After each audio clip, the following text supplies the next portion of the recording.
मेरा नाम काव्या है। मैंने एक मिडिल फैमिली में आँख खोली। हम 3 बहन भाई थे, 2 बहनें और एक भाई। मैं बहन भाइयों में दूसरे नंबर पर थी। मुझसे बड़ी एक बहन थी और भाई सबसे छोटा था। पापा एक प्राइवेट कंपनी में नौकरी करते थे। पापा की आमदनी इतनी ज्यादा नहीं थी। पापा की तनख्वाह से मुश्किल से घर का गुजारा चलता था। हालात ऐसे थे कि खाने पीने का खर्चा भी बड़ी मुश्किल से पूरा होता। घर के खर्चे कैसे पूरे होते। मम्मी मेरी सिलाई कढ़ाई में बड़ी माहिर थी। उनके हाथ में बड़ी सफाई थी। वो बड़े अच्छे कपड़े सिलाई करती। वो हर तरह का डिजाइन घर पर बड़े आराम से तैयार कर लेती। घर के हालात से तंग आकर मम्मी ने घर पर सिलाई का काम शुरू कर दिया। मम्मी हमारे कपड़े खुद ही सिलाई करती थी। मोहल्ले में सभी को मम्मी की सिलाई काफी पसंद थी, इसलिए ज्यादा वक्त नहीं लगा और मम्मी को सिलाई का काम मिलना शुरू हो गया। रफ्ता रफ्ता मम्मी की सिलाई की शोहरत बढ़ती गई। करीब ही एक महंगी रिहायशी कॉलोनी थी, जहाँ काफी बड़े और अच्छे घर थे। मम्मी को वहाँ से सिलाई के लिए काफी कपड़े मिल जाते हैं और सिलाई के पैसे भी अच्छे मिल जाते हैं। मम्मी दिन रात सिलाई में बिजी रहती। घर का काम तो ज्यादातर मेरी बड़ी बहन ही संभाल लेती। वो घर के कामों में निपुण थी। उसने 10वीं तक पढ़ाई करने के बाद पढ़ाई को छोड़ दिया। मम्मी अपनी सिलाई के पैसों से हमारी ख्वाहिश और फरमाइशें पूरी कर दिया करती थी। मेरी बड़ी बहन की तो कभी कोई फरमाइश ही नहीं होती। वो बड़ी सीधी सादी और सिंपल सी रहने वाली लड़की थी। न उसको कपड़े लत्ते का शौक था, न बनने संवरने का। मम्मी खुद उसके दहेज के लिए कुछ न कुछ सामान और कपड़े लाकर पेटी में डाल देती। मेरी दीदी के सूट पर हमेशा ही मेरा दिल आ जाता। मम्मी मुझे यह काम वाला सूट चाहिए। मैं मम्मी से दीदी का सूट मांगती तो मम्मी मुझे सूट देने से साफ मना कर देती। मुझे मम्मी के इस बर्ताव पर बहुत गुस्सा आता। आप दीदी के लिए जिस तरह के कपड़े लाकर रख रही हैं, न तो उसने कभी ऐसे कपड़े पहने हैं, न उसको पसंद है। आप क्यों पैसा बर्बाद करती हैं? मैं गुस्से से कहती, क्यों नहीं पहनेगी? भगवान मेरी बच्ची का नसीब अच्छा करे। शादी के बाद तो ऐसे ही कपड़े पहने जाते हैं। मम्मी कहती तो मैं मुंह बना लेती। आप दीदी के लिए तो हमेशा अच्छे और महंगे कपड़े लाती हैं और मेरे लिए ऐसा सादा जोड़ा ले आती हैं। मेरे लिए भी दीदी जैसा सूट लाया करें। अरे भाई, घर में ऐसे कपड़े कौन पहनता है? मैं तुमको इस कपड़े का अच्छा सा डिजाइन बना दूंगी तो बहुत प्यारा लगेगा। मम्मी मुझे समझाने की कोशिश करती तो मैं मुंह बनाकर चुप हो जाती। मेरा मिजाज अपनी बहन के मुकाबले काफी अलग था। मैं चंचल और हंसमुख थी। मेरी बिहेवियर में काफी हद तक चंचलता थी। किसी बात की गहराई में जाने या सोचने की मुझे आदत नहीं थी। मुझे महंगे कपड़े, मेकअप और सजने संवरने का बहुत शौक था, इसलिए मैं ज्यादातर फालतू फरमाइशें करके मम्मी का दिमाग खाती रहती। मुझे हर वक्त कुछ न कुछ चाहिए होता। मैं न तो घर के काम काज पर ध्यान देती और न ही पढ़ाई लिखाई पर। मेरा ज्यादातर वक्त टीवी देखने और सहेलियों के साथ घूमने फिरने में गुजर जाता। मैं गवर्नमेंट स्कूल में पढ़ती थी। मेरी पढ़ाई इतनी मुश्किल नहीं थी। इम्तिहान से पहले टीचर इम्पोर्टेंट सवाल पर निशान लगवा देती, जिनको याद करके हर साल पास होकर अगली क्लास में चली जाती। मैं शक्ल सूरत की अच्छी थी। मेरा रंग भी गोरा था। मुझे अपने गोरे रंग पर बड़ा नाज था। मैं हर महीने मम्मी से जिद करके नए फैशन के कपड़े सिलवाती और बन ठन कर सहेलियों के साथ मोहल्ले में इतराती फिरती। मम्मी ने कभी मुझ पर ज्यादा रोक टोक नहीं लगाई। पापा तो सुबह के गए रात को ही वापिस आते। मैं ज्यादातर ख्वाबों की दुनिया में खोई रहती। मैं अक्सर सोचती कि एक दिन मेरी जिंदगी में कोई ना कोई शख्स जरूर आएगा जो मेरी जिंदगी को हमेशा के लिए बदल कर रख देगा। मैंने ख्वाबों की दुनिया में हमेशा अपने लिए एक अमीर और खूबसूरत पति का कल्पना किया, जिसकी तमाम दौलत और मोहब्बत सिर्फ मेरे लिए थी। मैं सोचती थी कि एक दिन जरूर अपने ख्वाबों को हकीकत का रंग दूंगी। हाल ही में मेरी बड़ी बहन का रिश्ता मोहल्ले में हुआ। मेरी बहन का मंगेतर अच्छा और शरीफ था, लेकिन छोटी सी दुकान का मालिक था। उसके घर के हालात भी हमारे घर से अलग ना थे। मैंने मम्मी से साफ कह दिया कि मेरा मोहल्ले में रिश्ता का सोचिएगा भी मत। मैं तो मोहल्ले से बाहर किसी अमीर लड़के से शादी करूंगी। यही वजह थी कि मैंने किसी लड़के से दोस्ती नहीं की, क्योंकि मोहल्ले और खानदान के लड़के मेरे सोच पर खरा ना उतरते। मेरी बड़ी बहन मुझे अक्सर समझाती कि पागल, गरीबों के घर अमीर घरों के रिश्ते नहीं आया करते, बल्कि अपने जैसों के रिश्ते आते हैं। जिंदगी ख्वाबों में नहीं बल्कि हकीकत में जीने का नाम है। यह सब ख्वाब देखना छोड़ो और पढ़ाई पर ध्यान दो। मम्मी कभी कभी मेरी बातें सुनकर फिक्रमंद हो जाती और कहती, इतने बड़े ख्वाब ना देखा करो मेरी बच्ची, कहीं ऐसा ना हो कल को तुम्हें दुख हो। हकीकत में जीना सीखो। लेकिन मुझे यकीन था कि एक दिन ऐसा जरूर आएगा जब मेरा शहजादा मेरे ख्वाबों को हकीकत में पूरा करेगा और मेरी जिंदगी को एक नया रुख देगा। मैंने सेकेंड डिवीजन में 10वीं का इम्तिहान पास कर लिया। अब मेरा कॉलेज में एडमिशन लेने का इरादा था। मैंने छोटे भाई के साथ कॉलेज जाकर फॉर्म जमा करवा दिया और फीस भी भर दी। कॉलेज में मेरा पहला दिन अच्छा गुजरा। अपने स्कूल की कुछ लड़कियां मिली, उनको देखकर मैं खुश हो गई। उनके साथ बातें करते करते वक्त का पता ही न चला। लेकिन एक हफ्ते के बाद ही वो मुझसे अलग हो गई, क्योंकि उनके सब्जेक्ट मुझसे अलग थे और कॉलेज में हर सब्जेक्ट का अलग अलग पोर्शन था। वो अपने डिपार्टमेंट में चली गई तो मैं अकेली रह गई। कॉलेज की दुनिया स्कूल से बहुत अलग थी। यहाँ स्कूल की तरह जबरदस्ती कुछ नहीं करवाया जाता, बल्कि सब कुछ मर्जी पर निर्भर था। चाहे क्लास में बैठे ना बैठे, सब कुछ खुद ही पढ़ना पड़ता। टीचर ने टॉपिक पढ़ाकर कल नोट्स तैयार करने का हुक्म दिया। मैं तो इतनी तेज नहीं थी, न मेरा कोई बहन भाई था जो मेरी मदद करता, कोई दोस्त भी नहीं था। इसलिए मैं बहुत परेशान थी कि अपने नोट्स कैसे पूरी करूं। तंग आकर मैं लाइब्रेरी गई कि चलो कुछ तो कोशिश करती हूँ नोट्स बनाने की। मैं लाइब्रेरी में बैठी किताब के पन्ने पलट रही थी, लेकिन कुछ समझ नहीं आया। थक हार कर मैंने किताब साइड पर रख दी। इधर उधर देखकर वक्त गुजार रही थी, तभी करण आया। वह मुझे देखकर रुक गया। मैं भी उसे देखकर हैरान रह गई। करण मेरे मोहल्ले में रहता था। मोहल्ले में आते जाते अक्सर उससे आमना सामना होता। वो एक शरीफ लड़का था। करण के पापा नहीं थे, वो अपने मामा के घर अपनी मम्मी के साथ रहता। मैं नहीं जानती थी कि करण भी इसी कॉलेज में पढ़ता है। तुम यहाँ? मैंने हैरान होकर पूछा। हाँ, मैं इसी कॉलेज में पढ़ता हूँ। कंपटीशन के इम्तिहान की तैयारी कर रहा हूँ, इसलिए लाइब्रेरी आया था। तुम बताओ कैसी जा रही है पढ़ाई? उसने पूछा। बहुत मुश्किल हो रही है। मेरी बात सुनकर मुस्कुराया और कहा, कहो तो मैं तुम्हारी मदद कर देता हूँ। मैंने फौरन हाँ कर दी। दिल ही दिल में खुश हो रही थी कि अब तो कोई मसला ही नहीं रहा। करण से मुझे पढ़ाई में काफी मदद मिलेगी। करण बहुत तेज था। उसके पढ़ाई में तेज होने के किस्से तो पूरे मोहल्ले में मशहूर था। वह हर क्लास में फर्स्ट आया करता। मैं खुश थी कि अगर करण के जरिए मेरा काम बन जाए तो इसमें बुरा क्या है। करण मेरे पास बैठकर आज का लेक्चर समझाने लगा, मगर मैं ध्यान से सुनने की बजाय हाँ में हाँ मिलाती रही।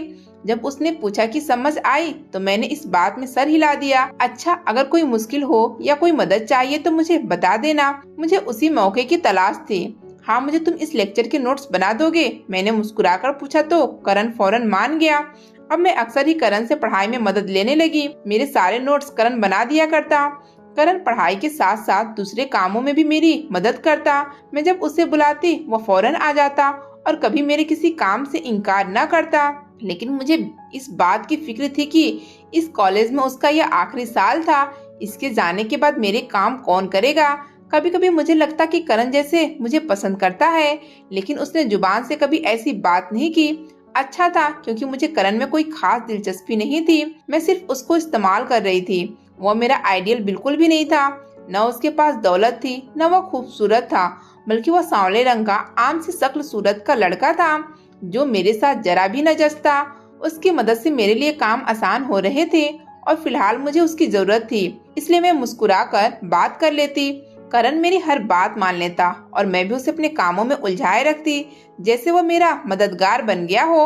मुझे वैसे भी उसमें कोई दिलचस्पी नहीं थी, क्योंकि मुझे तो बस पढ़ाई की मुश्किल आसान करनी थी और उसमें वो मेरी मदद कर रहा था।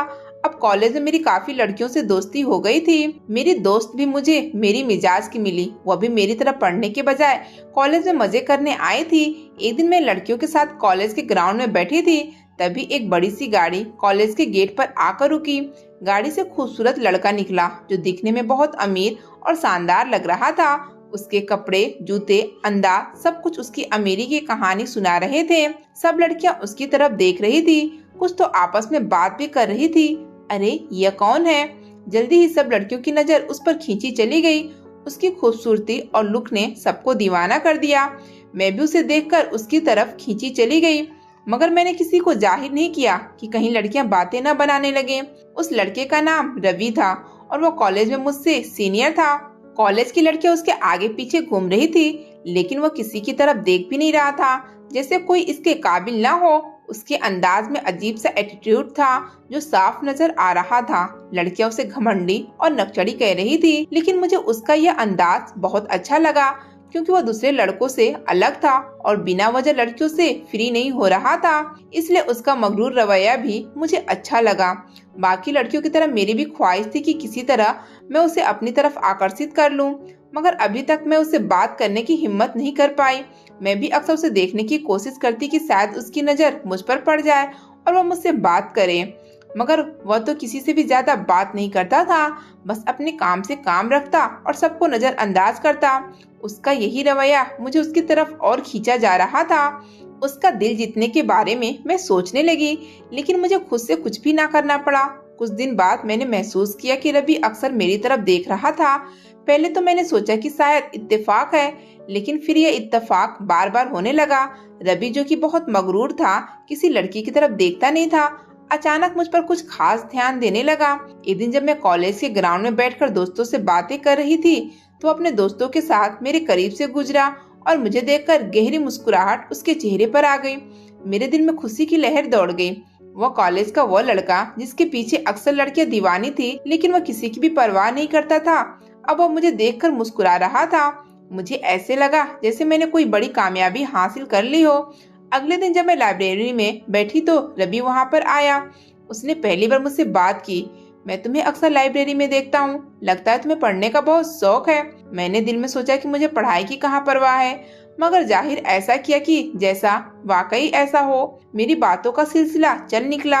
अब वो रोजाना मुझसे बात करने की कोशिश करता और कभी ग्राउंड में बैठकर बातें करने लगता। जल्दी हम दोनों की दोस्ती हो गई।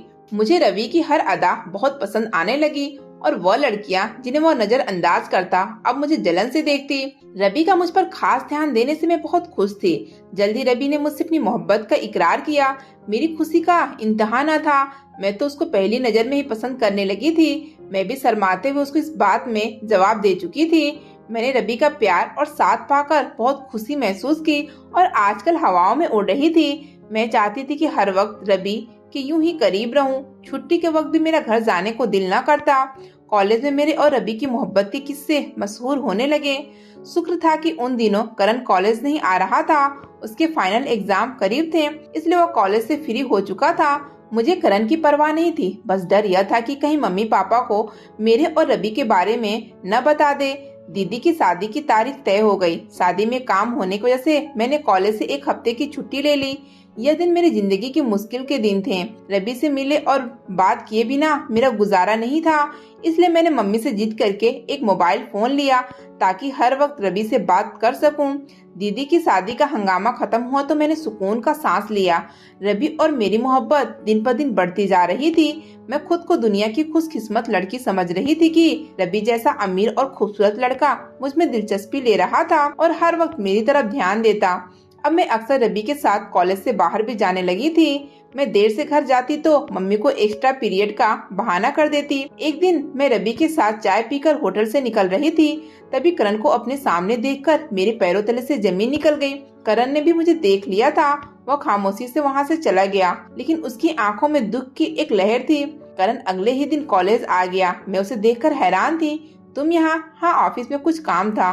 वह खामोश हुआ तो मैं कतरा कर निकलने लगी। सुनो, मुझे तुमसे जरूरी बात करनी है। हाँ बोलो। मैं जानती थी कि वो क्या बात करने वाला है। यकीनन उसे अपनी मोहब्बत का इजहार करना होगा और साथ कहेगा कि मेरी जिंदगी में शामिल हो जाओ। लेकिन करण की बात सुनकर मैं चौंक गई। रवि की संगत अच्छी नहीं है, उससे दूर रहो। कहीं ऐसा ना हो कि तुम्हें कोई नुकसान उठाना पड़े। करण अपनी बात कहकर मेरी तरफ देखे बिना तेजी से चला गया। मेरे गुस्से की इंतहा नहीं थी। करण को शर्म आनी चाहिए। नियत खुद की खराब है और इल्जाम रवि पर लगा रहा है। रवि का बर्थडे था। बताओ तुम्हें बर्थडे का क्या तोहफा दूं रवि? मैंने रवि से पूछा तो वह एक अदा सा मुस्कुरा दिया। अपना पूरा दिन मेरे नाम कर दो, यही मेरे लिए दुनिया का सबसे बड़ा तोहफा होगा। उसने कहा तो मैं हैरान रह गई। क्या मतलब? मतलब ये कि मैं अपना जन्मदिन तुम्हारे साथ मनाना चाहता हूँ।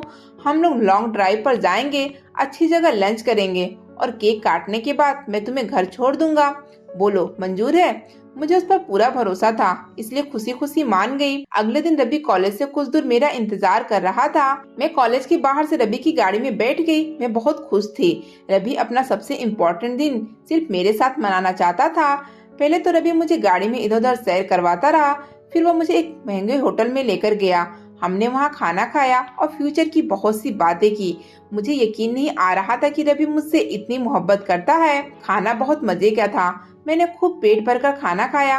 खाने के बाद रवि ने हम दोनों के लिए खास शरबत मंगवाया, लेकिन उसको पीते ही मेरी तबीयत खराब हो गई और मेरा सर चकराने लगा। मेरी आंखों के सामने अंधेरा छा रहा था। यह मुझे क्या हो रहा रवि? कुछ नहीं, लगता है कि तुम थक गई हो, थोड़ा आराम कर लो। जैसे ही मैंने कुर्सी से अपना सर टिकाया, उसके बाद मुझे कुछ होश न रहा। जब होश आया तो मैंने खुद को होटल के कमरे में अकेला पाया। मैं बहुत घबरा गई। मुझे कुछ समझ नहीं आ रहा था मेरे साथ क्या हुआ है। मेरा दिमाग खाली और आंखें बोझिल थी। मुझे कुछ याद नहीं था। मैं बहुत डर गई और रोने लगी। तभी रवि कमरे में दाखिल हुआ। अरे तुम रो क्यों रही हो? शुक्र है तुम्हें होश आ गया। मैं तो खुद बहुत घबरा गया था, लेकिन मुझे हुआ क्या था? कोई बात नहीं, ऐसा कभी कभी हो जाता है। रवि ने मुझे घर से दूर छोड़ दिया था। शुक्र था कि मम्मी ने देर से आने पर ज्यादा ध्यान नहीं दी। आजकल पापा की तबीयत काफी खराब थी, इसलिए मम्मी परेशान थी। मैंने घर आकर सुकून का सांस लिया, लेकिन मैं नहीं जानती थी कि मेरी जिंदगी का चैन सुकून सब खत्म होने वाला है। अब 2 दिन बाद रवि के नंबर से मुझे एक वीडियो आया। वीडियो देखकर मेरे पैरों तले से जमीन निकल गई। उस वीडियो में मैं नंगी हालत में थी। मैंने रवि को बहुत फोन कॉल्स किए, लेकिन उसने मेरा फोन नहीं उठाया। काफी देर बाद उसका फोन आया। क्या मसला है तुम्हें? क्यों फोन कर रही हो? आज तो उसका लहजा बिल्कुल बदला था। यह सब क्या है रवि? क्यों किया तुमने मेरे साथ ऐसा? मैंने कुछ नहीं किया। जो किया तुमने खुद ही अपने साथ किया। जब तुम एक गैर मर्द के साथ अकेले घूमोगी तो यह सब तो होगा, और वैसे भी तुम जैसी लड़कियों की कोई इज्जत नहीं होती। मैं तुम्हें हासिल कर चुका हूँ। मैंने तुम्हारी वीडियो बना ली है। अब तुम्हें वही करना होगा जो मैं कहूँगा, वरना। उसने मुझे धमकी दी और एक तेज ठहाका लगाया। मेरी दुनिया अंधेर हो गई। अब मुझे एहसास हुआ कि मैंने कितनी बड़ी गलती कर दी है। रवि जिसे मैंने अपनी मोहब्बत समझा, वह दरअसल एक खुदगर्ज और धोखेबाज इंसान निकला, जिसने मेरी सादगी और भरोसे का फायदा उठाया। मेरी मोहब्बत ने मेरी जिंदगी बर्बाद कर दी। अब मेरे पास उस मुसीबत से निकलने का कोई रास्ता नहीं था। जब से मुझे रवि की असलियत का पता हुआ था, मैं बुरी तरह टूट गई। मैं अपने कमरे में अकेली बैठी रोती रही। मेरी आंखों से आंसू थमने का नाम नहीं ले रहे थे। मैं अपने आप को कोसती रही कि मैंने कैसे रवि पर भरोसा कर लिया और अपनी जिंदगी बर्बाद कर दी। मैं बहुत सोचती रही कि मैं कितनी बेवकूफ थी। मैंने उसकी बाहरी शक्ल सूरत को देखा, उसके पैसे और मुकाम को सब कुछ समझा, और आज मैं कहाँ खड़ी हूँ। मुझे अपने लालच और लापरवाही पर गुस्सा आ रहा था। मैंने रवि की मोहब्बत को सब कुछ समझा और उसी मोहब्बत में खो गई। रवि ने मेरी मोहब्बत का फायदा उठाया और मुझे धोखा दिया। अब मेरे पास कुछ भी नहीं था सिवाय शर्मिंदगी के। मैं अपनी किस्मत पर रोती रही और दिल में सोचती रही कि काश मैंने ये सब कुछ न किया होता। मेरे आंसू रुकने का नाम ही नहीं ले रहे थे और मैं पछताती रही कि क्यों मैंने खुद को रवि के हाथों में दे दिया। मेरी जिंदगी एक लम्हे में बर्बाद हो गई थी। अब मैं कुछ नहीं कर सकती थी। रवि की मोहब्बत ने सिवाय दुख और बेइज्जती के कुछ नहीं दिया था। काश मैंने करण की बात मान ली होती तो आज मेरे साथ यह सब कुछ न होता। रवि ने मुझे ब्लैकमेल करना शुरू किया। वह हर रोज मुझे फोन करता और धमकाता कि अगर मैंने उसकी बात न मानी तो वह मेरी वीडियो सबको दिखा देगा। मैं अंदर से टूट चुकी थी, मगर मजबूरी में उसकी बातें सुनने पर मजबूर थी। एक दिन मैंने हिम्मत करके रवि से पूछा कि वो मुझे क्यों निशाना बना रहा है, मेरे साथ ऐसा क्यों किया। उसने सख्त लहजे में जवाब दिया कि तुम्हें देखकर ही मुझे अंदाजा हो गया था कि तुम आसानी से मेरे जाल में फंस जाओगी। तुम्हारी लापरवाही और बेफिक्री ने मुझे यह मौका दिया। उसकी बातें सुनकर मेरी आंखों में आंसू आ गए।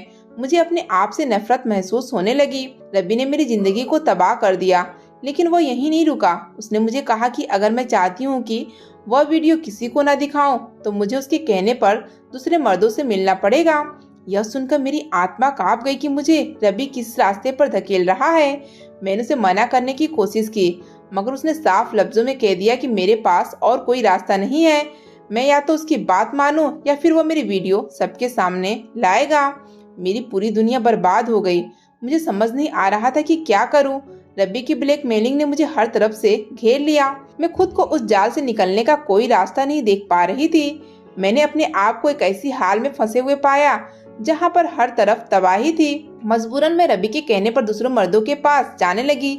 मेरी हालत बहुत बुरी हो गई थी। हर बार मैं ऐसे लोगों के करीब जाती तो मेरे जिस्म में कपकपी सी आ जाती। मेरे दिल में एक अजीब सा खौफ और शर्मिंदगी होती कि मैं अपनी इज्जत और खुददारी को खो रही हूँ। हर बार घर आकर माँ बाप की नजरों से छुपने की कोशिश करती। मुझे उनके साथ शर्मिंदगी का गहरा एहसास होता और मैं हर वक्त डरी रहती कि कहीं वो मेरी सच्चाई न जान लें। मेरे दिल में हर लम्हा एक तड़प सी थी कि कैसे इस मुसीबत से निकलें और अपनी जिंदगी को रूटीन पर लाऊं। हर रात अकेले बैठकर रोती थी और भगवान से प्रार्थना करती थी कि मुझे इस दलदल से निकाल दें। खुद को इस बात पर कोसती थी कि कैसे मैंने अपनी जिंदगी को इतनी बड़ी मुश्किल में डाल दिया। रवि की धमकियां और मेरी मजबूरी हर दिन मुझे और खोखला करती जा रही थी और मैं अपने आप को बेबस महसूस करती थी।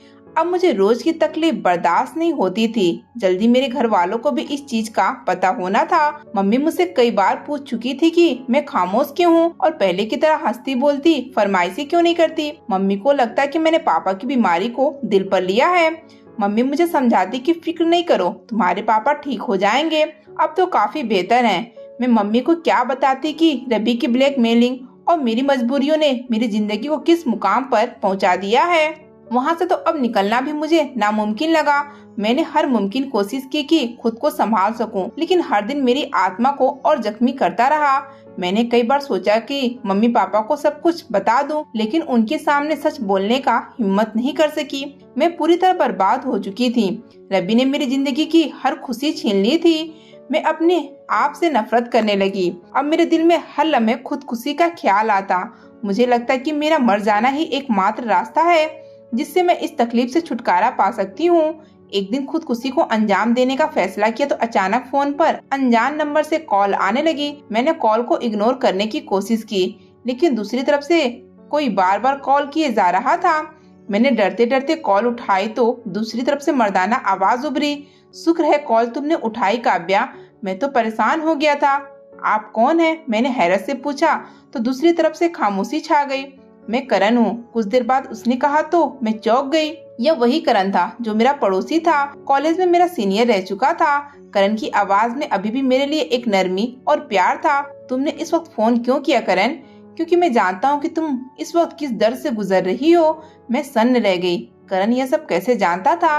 क्या मतलब है तुम्हारा इस बात का? मैं इस शहर में नहीं था, वरना तुम्हें इतनी तकलीफ से कभी न गुजरना पड़ता। अभी यह किसी को मालूम नहीं है कि मैंने कंपटीशन का एग्जाम दिया था, जिसमें कामयाब होने के बाद मुझे पुलिस ऑफिसर की नौकरी मिल गई है।